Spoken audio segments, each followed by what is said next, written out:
Alhaji, ka fi kowa sanin me yasa na aikata wannan abu.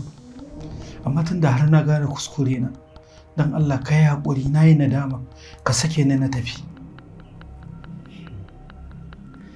Haka ne. Kuma haka dama rayuwa take, ka san so da yawa a sha'anin nema mutane da yawa suna rasa rayuwarsu. Wallahi.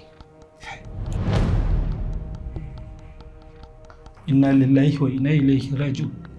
Alhaji, yanzu kashe ni za ku yi?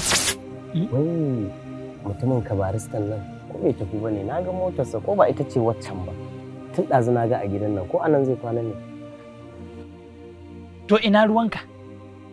In ma hekara zai yi ba kwana ba, kai ina ruwanka? Maƙwanƙwata magulmata masu zuwa lahira da ƙoƙon bara. Ba a neman nasara hankali kwanci.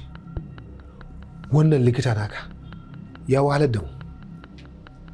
Kwana muka yi fa kana gani a zaune.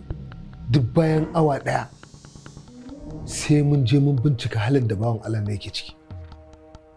Domin da ba mu yi hakan ba, ba mu da yaƙinin za mu iya waye gari tare da shi a gidan nan. Wallahi ai kai da sauki ma. Ni kurin tsaban ba kaina sai sarawa yake. Ni bacci ba wallahi. To ai ni ba magana kai ba. Duk jikina gaba ɗaya a mace yake.